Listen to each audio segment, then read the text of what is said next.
the dreaded post-meal slot, where everyone is a little sleepy.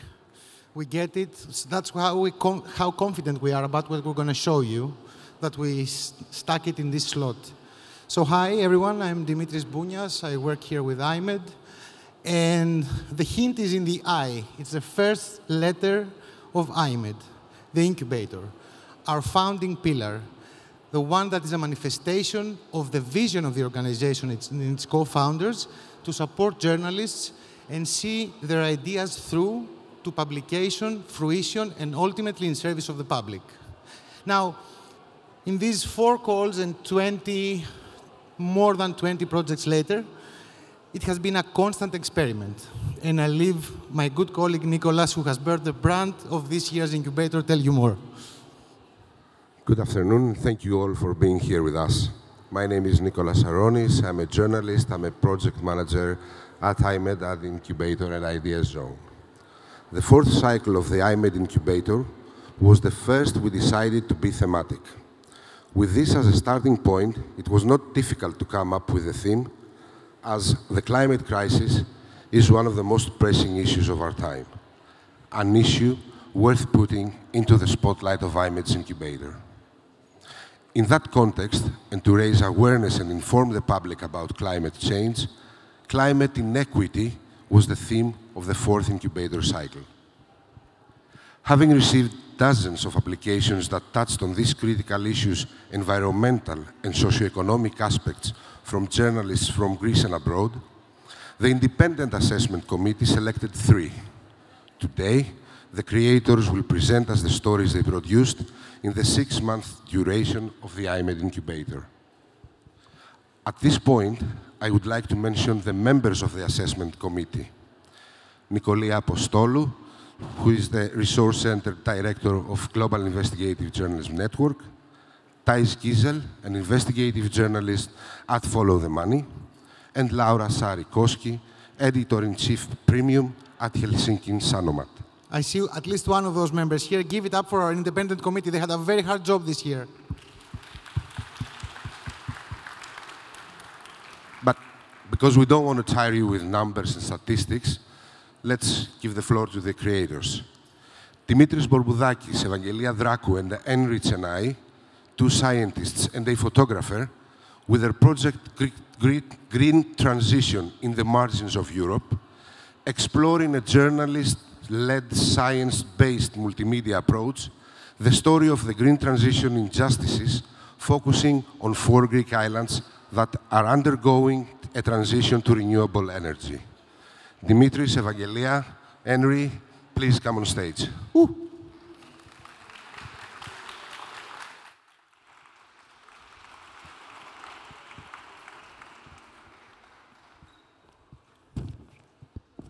Hello from us. I want to present our team, Valia and Dimitris. We are going to present our project, Green Transition in the Margin of Europe. And we can start. Okay, hello from me as well. So what we did in this project, within this broad topic of climate inequity, we wanted to look at climate inequity through a different lens, not trying to understand what inequities are produced by climate change itself, but inequities that are being produced through all the technological implementation that is being developed towards the adaptation against the impacts of climate change.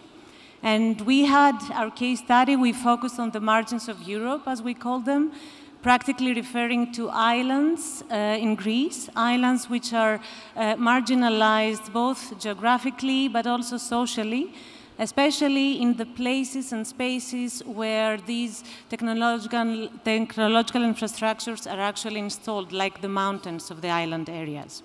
We structured our work across 4 themes, the ones that you also see in your slides, trying to capture the now. So what are the new systems, the new landscapes, the new ecologies that are being shaped under this new green energy transition? Then we looked at what are the actual inequities and injustices that emerge in these places, and we wanted to see how we can best document them through image, sound, and data.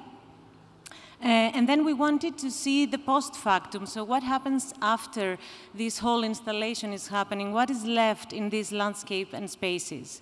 And we concluded with a bit of a notion towards the future in order to look at what are the futures that the local communities desire and aspire to, and what they expect from this green energy transition.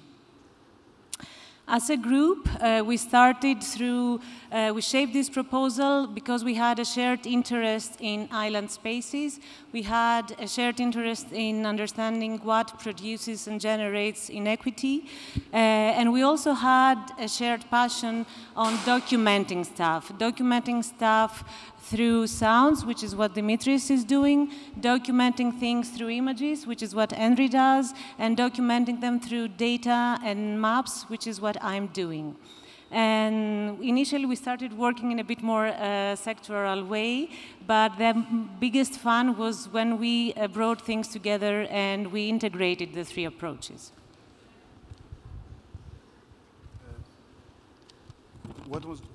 What was more interesting is that when we came up with the idea was that we would sort of use our distinct specializations to cover this story. But as the project evolved, the boundaries of our sort of method somehow dissolved. And why is this approach fruitful in capturing climate inequity and climate change-related stories?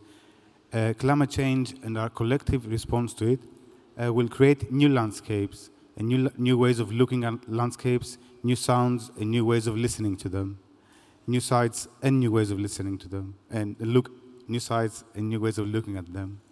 It's important to document these new landscape ecologies of the green transition in ways that capture and present this change in a holistic manner.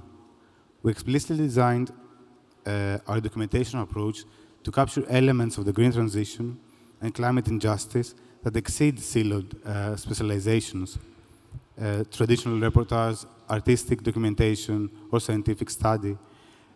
Such an approach, we think, should be a central sort of approach in covering climate change and climate change-related stories, as these stories exceed siloed specializations, and we should view landscapes as objects of study, as objects of reportage, and as objects of related to affective relations. Presentation style and presentation venue were, from the beginning, a key concern in our approach. While data and art-based approaches have a long histories in journalism, the combination we're attempting here is a bit more challenging in terms of presentation. So, and this is an example of the website in Greek that we will sort of present. And initially, we are thinking of going with the approach of a story map, but eventually we see this as a more experimental approach, to journalism, and something that we can do collectively as a group, or something that we can do in sort of in twos or individually, like data and sound, photographs and sounds, etc. And we also think that we could have different approaches to presentation, like sort of a traditional newspaper article, or an exhibition, or a conference, or a public dialogue, like using all this material we collected, which is data, images, sounds, words, to sort of take our ideas forward in multiple types of presentation. So this transdisciplinary approach, we learned a lot from it. Firstly, I would say that we learned that there is richness in friction, like different types of knowledge production, like through photographs, through audio, through data, through words, are different. And in this friction, there's creativity, provided that it's sort of recognized that it exists. Secondly, we also saw and we rediscovered, along many others, that data is not neutral. Data is created through various socio-technical means, and care should be afforded in recognizing that knowledge claims based on data, independent of this is journalism or science, they should be sort of carefully examined. The next two lessons are more sort of practical. We found that publication avenues for this type of multimodal presentation are narrower, like traditionally minded avenues are not as open to this type of presentation and investigation. So we're going for sort of more, as I said before, we're going for more experimental types of presentation. Finally, and like the last lesson we learned, it was very interesting to us because as climate change and climate change-related adaptation is becoming more politicized, increasingly politicized, scientists that are sort of working on these themes are sort of reluctant to speak to journalists. But they were more open to us from our in a scientific identity, like our supposed scientific expertise and neutrality allowed us to sort of approach them in a different manner. While the opposite, of course, happened in the field where our journalistic identity was more sort of conductive to talking to people in the field, as they're often sort of reluctant to speak to, and they have a sort of opposition to scientific authority and scientists.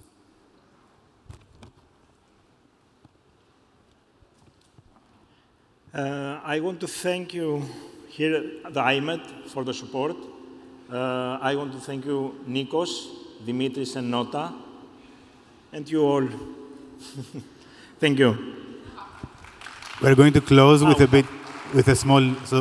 with a very brief audio clip of some of the sounds we captured in the field. The clip, yes.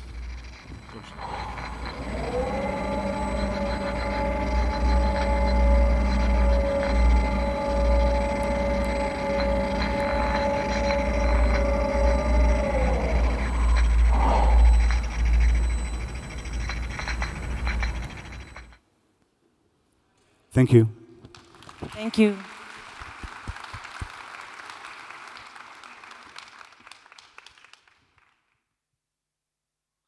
I want to thank you again, guys, for this 6 months period. It was really productive.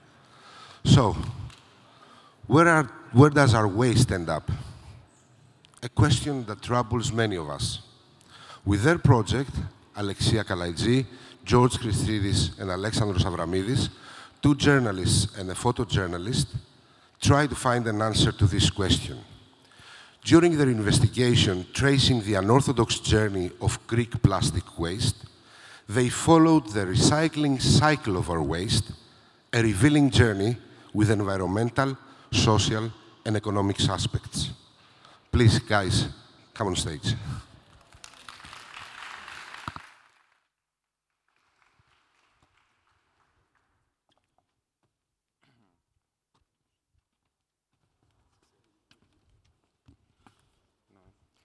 Καλησπέρα, είμαι ο Αλέξης Αβραμίδης και είμαι ο φωτορεπόρτερ της ομάδας. Μαζί με την Αλεξία Καλαϊτζή και τον Γιώργο Χριστίδη αποφασίσαμε να ερευνήσουμε μερικούς από τους δρόμους του διασυνορικού εμπορίου πλαστικού σκουπιδιού. Η ιδέα μου γεννήθηκε το φθινόπωρο του 2021, όταν η τότε κυβέρνηση εξήγηλε ένα πρόγραμμα για την αντικατάσταση, ηλεκτρικών οικοσυσκευών. Και μου γεννήθηκε η απορία το πού μπορεί να καταλήγουν τα απόβλητα που θα παράγονταν από όλες αυτές τις συσκευές. Έτσι ξεκίνησα μια τυχαία αναζήτηση. Μάλλον σταδιακά ανοίχθηκε μπροστά μου ένας κόσμος που αφορούσε όλο αυτό το παγκόσμιο εμπόριο σκουπιδιού, ένα εμπόριο δισεκατομμυρίων, το οποίο δημιουργεί πολλά περιβαλλοντικά προβλήματα. Σταδιακά έτσι επικεντρώθηκα λίγο στο πλαστικό σκουπίδι που δημιουργεί και τα περισσότερα προβλήματα.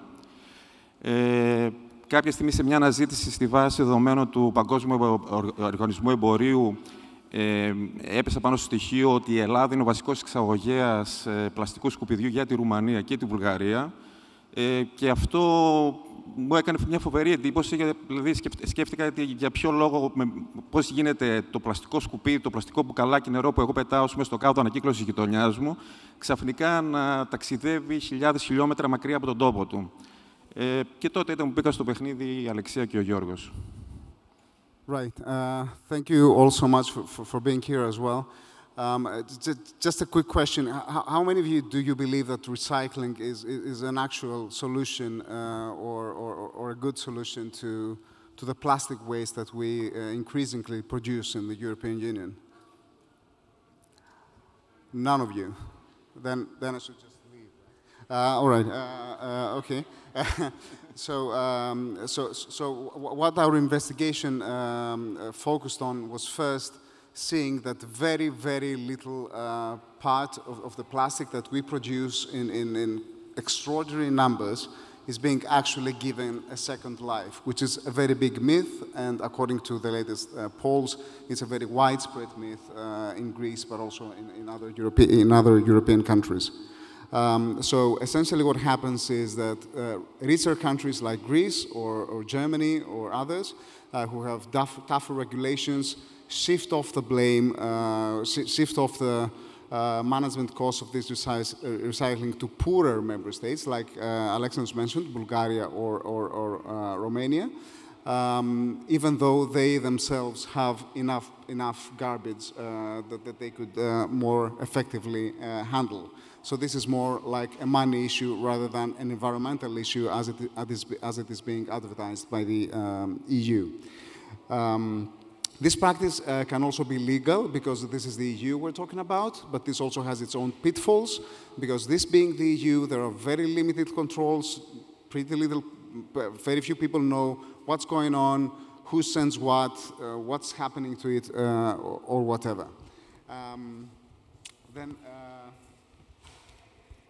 The other problem is there's just a there's a lack of data. So we, all three of us, including experts, we had to crunch a lot of numbers and see what the hell is going on, who is sending plastic garbage to whom and what happens to it. And since our focus was this, we had a good idea, I think, and we are very grateful for it, that we partnered up with Greenpeace and the Basel Action Network, and we installed trackers in plastic waste that Greeks dispose of at the blue bins, as you all know them.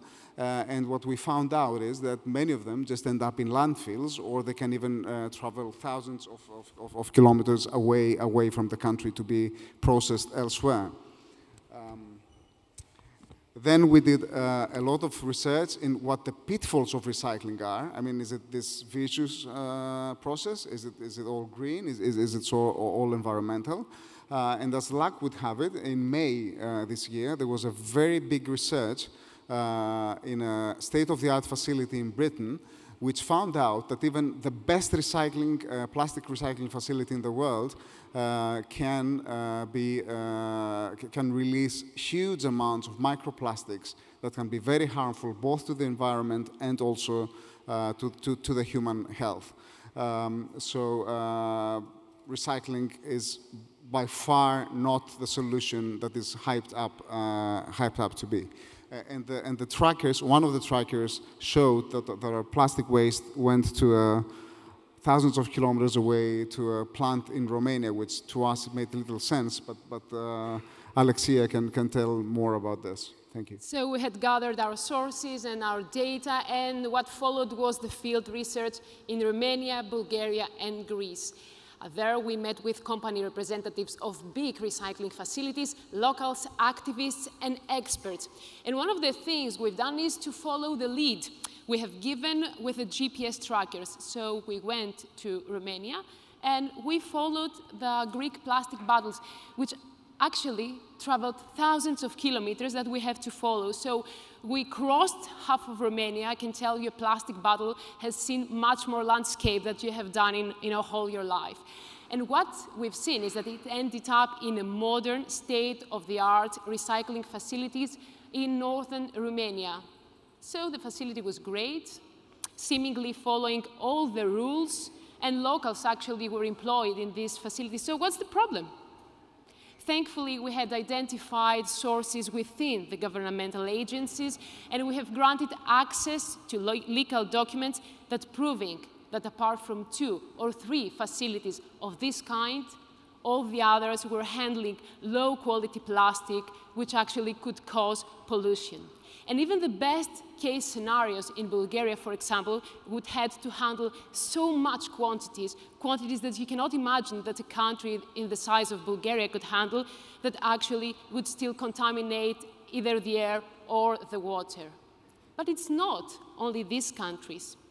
During our research, we found out that Greece is not only an exporter, but an importer. So we visited Volos, where we found a cement factory which imports waste from Italy in the form of RDF, it's the remaining parts of recycling, and use it as an alternative fuel. Of course, there the local population is actively still, until now, resisting to this practice. In all the 3 countries, we met people that claim that the imports and exports of huge tons of plastic waste. Thank God we had Alexandros with us and could take the photos of all these piles of plastic bottles ending up anywhere you could imagine. All these people are claiming that this trade has actually deteriorated their lives by causing pollution or by giving, I don't know, to weird, illegal criminal networks some good facade. We used what they've said to us, because we knew that all what we've done, the data, the numbers, the photos, had to become an appealing story. So we tried to have a personal story, a personal image behind this story in order to tell it. And we partnered with, of course, Alexandros and Giorgos and the talented designers from iMEdD to visualize all the data we were trying to find, to have a short video and a long read. What we understood after, I think it was one of the most challenging stories I've ever done, and our main conclusion after all this traveling and reading and talking to people and experts is that recycling is just a band-aid solution. And behind these totally unorthodox journeys of plastic waste is not, of course, environmental reasons, but pure profit. And maybe we should have that in mind the next time we will innocently throw a bottle in a blue bin. Thank you. Yes. Thank you so much.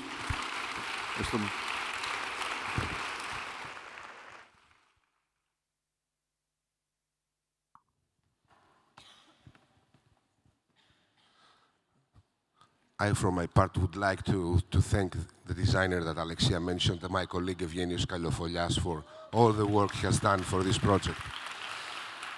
So, have you ever considered the socio-economic impacts and the range of inequalities caused by the climate crisis? Sadika Tiwari, with her project Mapping Heat Impacts, Migration, Productivity and Injustice, produced 3 stories from 3 climate hotspots of India that directly show us these consequences. She tried to highlight problems such as human trafficking, displacement, and unemployment. Please, Sadika.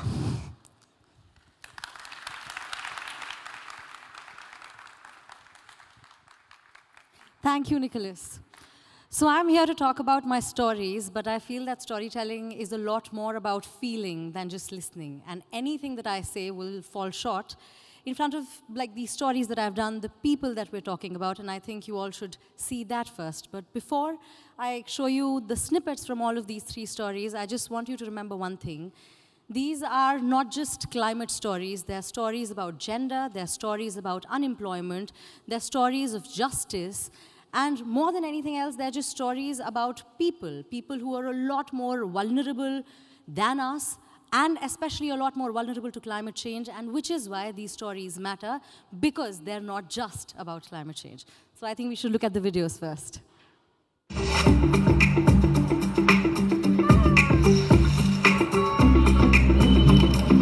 Hello and welcome, I'm Sadika Tiwari and you're watching Eco India.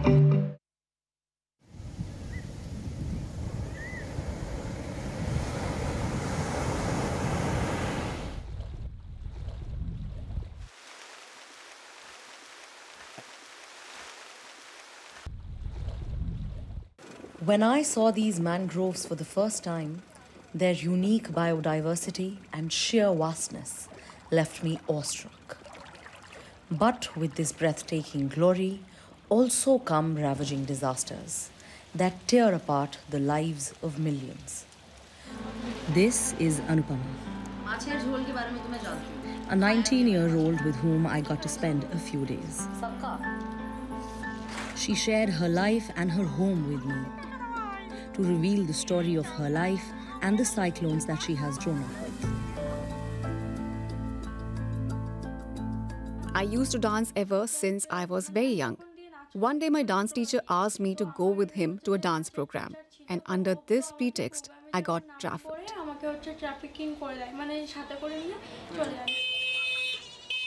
There is a direct link between natural disasters and child trafficking, says a report by the West Bengal state government.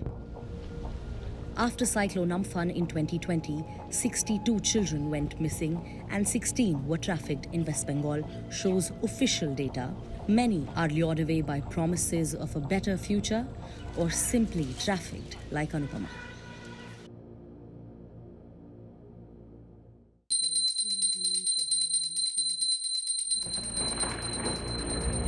पेड़ पौधे काटेंगे तो नुकसान तो होगा ही, भूस्खलन होगा बहुत ज़्यादा।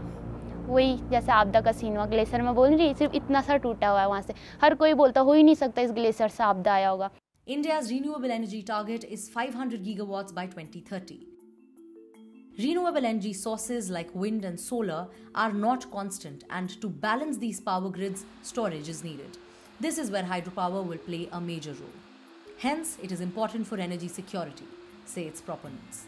Because water is a cheap resource, well cheaper than the others. But there is a hefty hidden cost that is being paid by families like Sangrams who live in the mountains and depend on them for survival. They have nowhere else to go. But as these hydropower plants inched their way up the mountains, they brought along with them constructions, blasts, heavy machinery, deforestation, diversion of rivers, and much worse. And in the process made locals feel like the outsiders in their own homes. Neglected, threatened, and scared.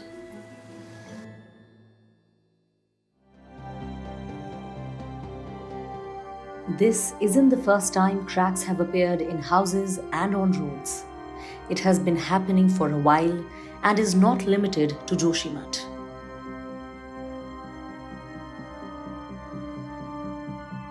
And this is also not the only disaster this part of the state has seen. It is also ravaged by floods, cloudbursts, landslides, and cold waves. We headed to Joshimath and the towns around it to uncover deeper layers of this issue. And one of those layers is hydropower. To secure its energy future, India is in a conflict with its own people. Where does this future with more hydropower leave thousands of people, their homes, lives, and livelihoods? This is one among the many mines in Ramgarh district in Jharkhand which has been shut down. This is the Hathidari mine. Due to the shutting of more than 50% mines, the population that lived around it has been gravely impacted. And once these factories were shut down, these people were left behind with nothing left for them. Their lands, their forests had already been taken away from them, and as you can see clearly, this land is not fertile. It's not fit for agriculture anymore. Not only mine workers and laborers who would load and unload the coal, etc., but also small business owners who were dependent on these workers. Everyone is unemployed now. India claims that by 2070 we will be a carbon net zero country, which means that there will be no more coal. And as we move towards that future, mines like these will be shut down eventually. The renewable energy future that we are all talking about, will this have enough jobs to employ all of these people, to absorb all of these people who will be absolutely unemployed once these coal mines shut down? That's a major question that we all ask.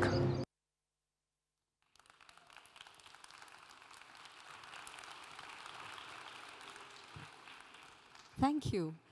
So the first story, and these three stories, the only thing that actually ties them is the fact that these are areas and these are people who were already living with several vulnerabilities, The only difference that climate change made to their lives was it worsened those vulnerabilities. People who were poor became poorer. People who were anyway struggling for employment now have no jobs. And that's the only thing sort of that ties these three stories. So I'll tell you how did I sort of decide to do the first story. This was an election reporting trip that I went on like nearly 2 years ago, when I realized that India's western state of West Bengal has one of the largest mangrove forests in the world, which are the Sundarbans. Now, this area also happens to be one of the worst impacted areas in the world because of cyclones. And especially in the last 5 years or so, there's a major super cyclone almost every other year. What happens is, of course, clearly it's an agrarian economy. All three stories, actually, barring the last story which you saw, which was about coal, a majority of India relies on agriculture, and which is why climate change makes things a lot worse. So these people in Sundarbans were either dependent on agriculture or on fisheries. Climate change, clearly, we all know that it's happening across the world. Climate change makes that difficult, and that is exactly what was happening. But you'd think that cyclones would impact everyone, right? Like, men are going to be impacted, women are going to be impacted, but that's the story about. Men are, of course, impacted, but these 12-year-old, 13-year-old, 9-year-old girls were trafficked only because of climate change. Only it was happening because climate change was causing these cyclones, which created sort of unprecedented economic distress, which forced these men out of their houses, leaving these girls vulnerable, and then they were trafficked and they were tortured. And these are stories of sexual abuse. And that is the reality that we're living in, which is why that story was the first story, because this is what climate change is doing. The second story is this potential solution that we think is happening. So there are several solutions, right? Like renewable energy, we think is going to solve these problems. If we cut down our carbon, maybe that's going to stop all of this. That's not going to happen, and which is why hydropower, I think it's a clean source of energy. Once that happens, everything is going to be good. But that visual, if you guys remember, that you saw of this land subsidence, right? That's not just land subsidence. People in this specific area at 3 a.m. in the morning heard like a major roaring sound, and as dramatic and apocalyptic as it sounds, they actually woke up to rifts on the road. The earth had split apart. Those clefts are getting wider each day. The story, I was covering the story like 6 months ago. The clefts are wider, they're getting wider by the inch almost every other day.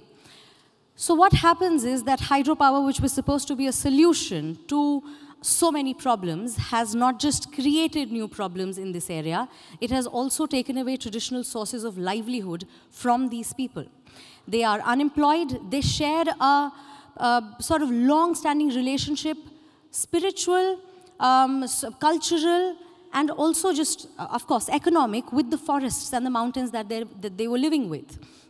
They derived their livelihoods from the forest. They would protect the forest, and the forest would protect them. But then we decided that the forests, maybe that there's a better use for them, which is to divert the rivers and create hydropower projects, and that is what those people are living with. The third story is where we stand now. And not just India, this is actually a large part of the world. The cover story of the Time magazine earlier this year was how whatever India does with its energy transition, right? We're largely as a globe right now, we're focused on fossil fuel-based sources of energy. As we move to cleaner sources of energy, how will this be done? And especially what India does will sort of set the trajectory for the global south. The problem, however, is coal for India is not just a source of energy, right? Coal for India is a source of livelihood for nearly 10 million people. And 10 million is the unofficial figure. We don't even have the data for it. So 10 million people mean 10 million families. How do you take away the livelihoods of these 10 million people? Even if you do that, what are the plans? How will you rehabilitate these people? How will you give them newer sources of employment? And this is not just an India-specific question, because this is a future that we are all collectively looking at as an energy sort of will impact everything, from the economics to almost nearly everything. And that is where coal and transition and climate, all three of them become very, very important. And I feel, which is why I wanted to end with the last story that you just saw, because like I said, it's a question that we all ask. What sort of path are we willing to choose? And there's a sentence in the story which says that to secure its own energy future, India is in a conflict with its own people.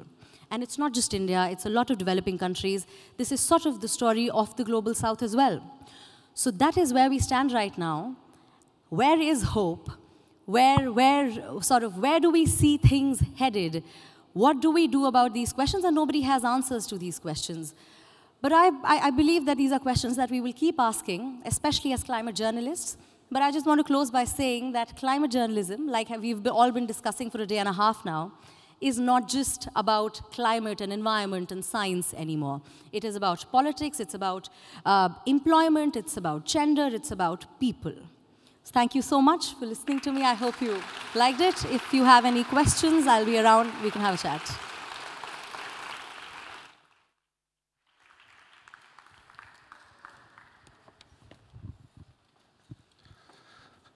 As my colleague Dimitris mentioned in the beginning, the incubator is one of the main pillars of iMEdD from day one.